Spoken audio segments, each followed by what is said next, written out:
ZACKTV1, man, live in the flesh, man. Chicago's very own. You know, it's been a lot of shit going on in the streets of Chicago. You understand what I'm saying? And it's been a lot of questions. You know what I'm saying? People been asking like how was it actually in the streets of Chicago conducting these interviews? I read each and every YouTube comment, believe it or not. And when I say each and every, I mean each and every YouTube comment that y'all like put up. You know what I'm saying? Some of the shit I look at, I laugh. You know, I just like, yo, I don't understand how motherfuckers can think the way that they think, but I guess that's the internet for you. Like, if you don't know, then there's no way you may understand. The streets of Chicago, if I can define it, I'ma just say one word, and it's survival. Like, for real. CHIRAQ, Chicago, just survival. It's the survival of the fittest. If you could survive in the city of Chicago, you could survive anywhere. Most of these interviews that I conduct, I got clout for myself. I made a name for myself from granted. But like 50% of these artists I don't be having no type of relationship with. You know what I'm saying? So I don't be knowing them from a can of paint. They don't be knowing me from a can of paint. Maybe I hooked up with their management, or their management shouted me out, gave me a call, or hit me on Instagram, Twitter, Facebook, etc. You know what I'm saying? So when I be conducting these interviews, I be going to their hood. I know a lot of other directors would never step foot in another artist or another cat hood. That's dangerous grounds. That shit is stupid. That's fool, if you ask me. You understand what I'm saying? But me on the other end, I feel like if something gonna happen, it's gonna happen regardless. You can't prevent death. And I be want to bring insight to the fans. Let the fans see how the artists really live. If they really on the block, this is how they conduct themselves. This is how they move on the everyday life. But when I be doing these interviews, I literally pop up in their hood. I go to their trap. I go to their block. I'm in there. They in the trap. I'm in the trap with them. What's good? You know what I'm saying? Like I said, I'll be doing these cats from a can of paint. So, and especially with all the op shit going on in the city of Chicago, I don't be knowing if it's a setup. Like, if a cat thinking like, yo, I saw the ZACKTV do the Dirk interview, or I saw him do the Chief Keef interview, he a fucking op, let's set him up. Or on the other hand, motherfuckers can think like, I just saw Zach rock with FBG Duck, Killer Kales, King Yella, I saw him tweet Lil J, he on that op shit, let's fuck him up. I don't be knowing this. You understand what I'm saying? And I be taking this chance with my life, with my equipment, you know what I'm saying, going to these people's hoods. But don't get it twisted for 1 second. You know, just how they thinking, because they from Chicago, I be 10 steps ahead of them because I'm from Chicago too. From 105th and State, 10-5, Dirty Block, Goontown, MMG, where the sun don't shine.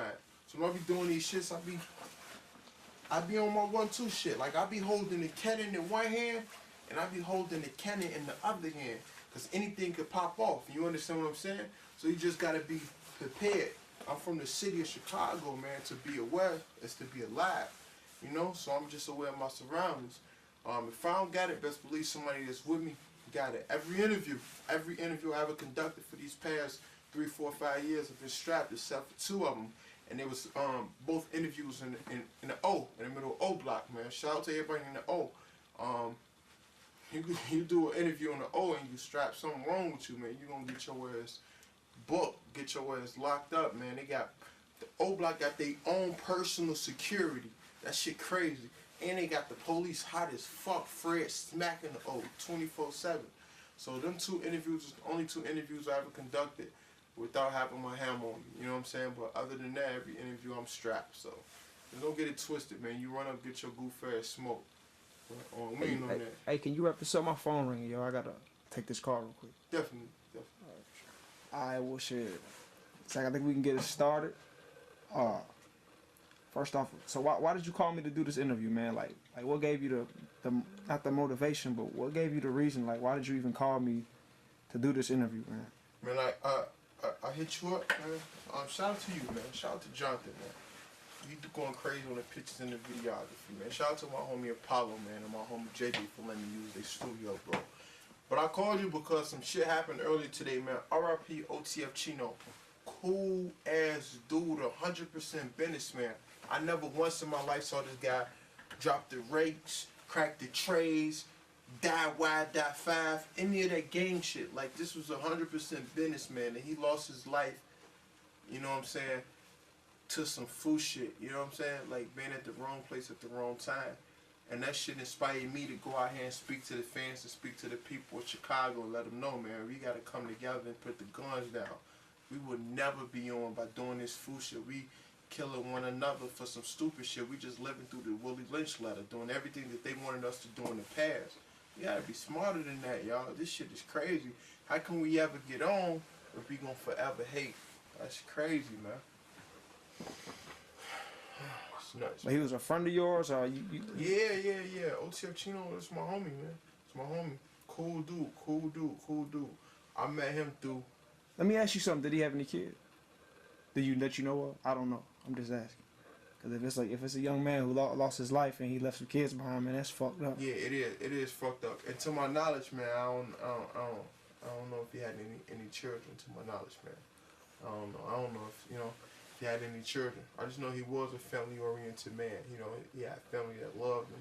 Dirk family loved him. A lot of people, he had love. He had love from 4-6 to Dog Pound to the Lamb. He had love, man. Well-respected guy who just lost his life to some fool shit, you know? That's crazy, but that's the streets of Chicago for you. A lot of people affiliate you, you know what I'm saying? Like I said, I never knew Chino to be a gang member or anything like that, but a lot of people probably affiliated him to be with it. Probably affiliated him to be with this shit just because he was affiliated with Dirk and OTF. He was a manager and he lost his life to some other shit, man. And that's sad. There's a lot of shit like that occurring in the city of Chicago. It's called guilty by association. You know, I'm actually working on a small movie, you know, an independent film. I'm doing that. Y'all check that out. Coming probably in the one that 2014 actually.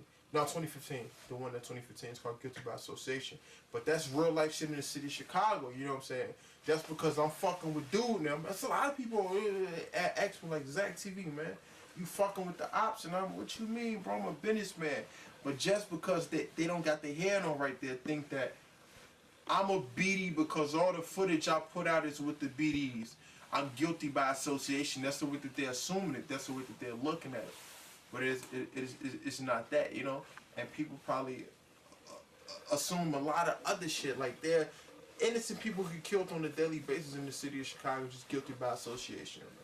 And that's fucked up, man. We need to think better than that, man. Man, this shit crazy, brother. Crazy, brother. And for you artists out there, there's a lot of artists that feel that since they have a buzz in their neighborhood, that they're the hottest out. You guys got to be willing to get up, pack your shit, travel. You know what I'm saying? You're not the hottest in the city of Chicago just because your block amping you up, or your moms and your brother and your sister and them amping you up. You got to go out here and grind for the shit that you want. Don't shit come to nobody but sleep, but dreams. Get up, man. Get up off your ass and chase your dreams. Stop expecting a motherfucker to lend a hand out to you just because you believe you the hottest. It's a billion other motherfuckers way hotter than you. If you hot, there's always somebody on the opposite side of the globe that's hotter. With an ER on the end of that, man. Hey, man, so since you here to talk about your homeland and with this what had happened, you know what I'm saying, yesterday morning? This morning. What happened this morning in your homeland, and with all the attention that's on Chicago with the music and all the other influences that they have coming out of Chicago, what does this leave? Like, what does this leave your city now? Like, with this death, you know what I'm saying? If this Dirk's manager, I don't know, what does this leave the city? Like, the city of Chicago is fucked up, bro. I'm gonna say that, and I actually believed at one point in time that I can bring the city together by doing what I do with ZACKTV1. I'm not gonna say I doubt it, but it's still some hope left in my dream of bringing Chicago together, unite Chicago once again. But it's so many lives being lost, you know what I'm saying, that revenge and retaliation is on the mind of everyone. You understand what I'm saying? A lot of people feel like, damn, they just took my brother from me.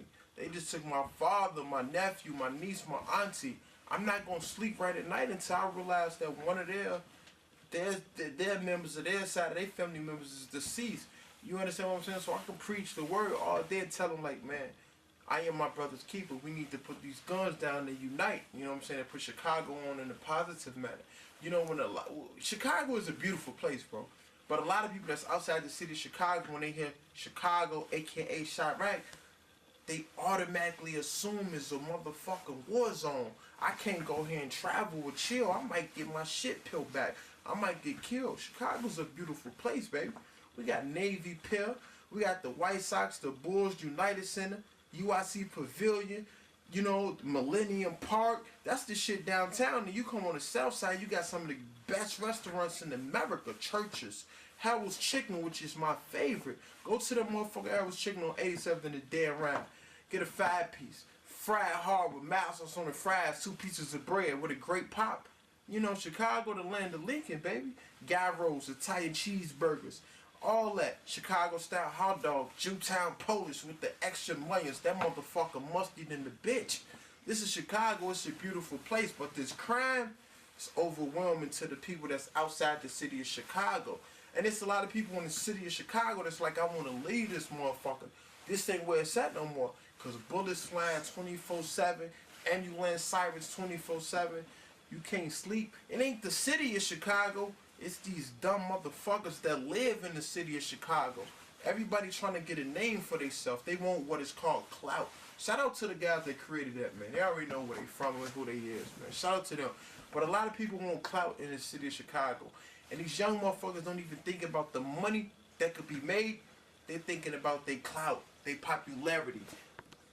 What type of person that'll be, who will be scared of them for killing the motherfucker, or what type of thought they can get if they kill this motherfucker, if they beat him up, if they up a cannon on him and shoot. It's fucked up how a generation think and a generation none of us think. Hey, well, going back to what you said, like, okay, I saw a comment. I don't know who posted it up about the man OTF Cinco that was murdered, but Chino. I'm sorry about that. But one of the comments on it said, "Our city ain't shit. Like our city ain't. It's either it's turning into where it ain't shit or it ain't shit. You know what I'm saying for this. You know what I'm saying? Like over the past few years, I mean, I've seen some artists, and it ain't even just about the rap game, man. It's just innocent people who done lost their lives. But I mean, if all these people that's accomplishing something in life and they just get murdered, the people that's doing the murdering, I mean, if them the only ones that's left, never mind. No, you gotta cut this one out, bro. But nah, keep going. I'm just saying, like, what's left? Like this man must have been from Chicago. He said, "Man, our city ain't shit for this." That's what he said. He's like, "Our city ain't shit for this." That's exactly what he said, and I was like, "Damn." He said that. I saw another one too that said that is headed to it's like almost a motherfucking third world country, like with the shit that's going on. And how do the older people feel about the shit out there? I think that's what really matters. Like how do y'all parents feel about this shit? You know, like my father born and raised in Chicago. A lot of people don't know this. Like I'm mixed. Like I ain't no Spanish or no shit like that. But my father, he from Africa, from Zimbabwe. You know what I'm saying? His father from Zimbabwe. And it goes on my mother, you know, she black, she African American, she from Chicago. My father from Africa, you know what I'm saying? But his take on it, you know, he like Chicago is better than being in Africa. But on the other side, like my family that's from the States, they like, this shit fucked up. I can't go to the grocery store. I got a grandmother that's a Jehovah's Witness. She telling me some experiences that she going through, some things that she be saying going to the hall. You know, she do field service where, you know, if you're a Jehovah's Witness, you stand on the block and you pass out the watchtowers and let people know about Jehovah. So she embraces a lot of things, the drug dealing, the killings, the robbing, the stealing. She's seeing this with her own eyes. I asked her, my mother asked her, my uncles, my aunts asked her to move out of Chicago. She's so Chicago, she feel like Louis. I'ma live and I'ma die in Chicago. This is my city. I was born here. I was raised here. I got married here, had kids here. I don't want to move. So the older people love the city of Chicago. They embrace the city of Chicago, but at the same time, they hate the violence that's going on in the city of Chicago. See, back in the day, it was a lot of gang chiefs. Larry Hoover, Walter Week, Jeff Ford, David Boxdale. It was so many gang chiefs that it was structured back there. 1970s, 80s, 1990s, 2000, 2002, during that new millennium, A lot of shit changed. A lot of the gang chiefs got locked up, killed, things like that. The feds hit them hard and left Chicago at a standstill with no structure at all. That's where the Insanes and the Barnuns came from. Like, I'm GD, you GD, but I ain't listening to you. I don't honor no laws. I'm insane. I do what I want to do, move how I want to move.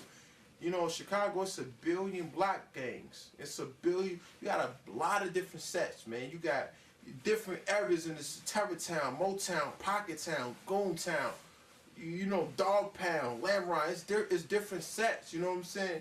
At one point in time, it was like the BDs over here, GDs over there. Now it's about sets, man. The shit just changed, and I can honestly say I don't think Chicago will ever get back to where it used to be. And that's sad to say, but I'm just being real, just because it's too fucked up.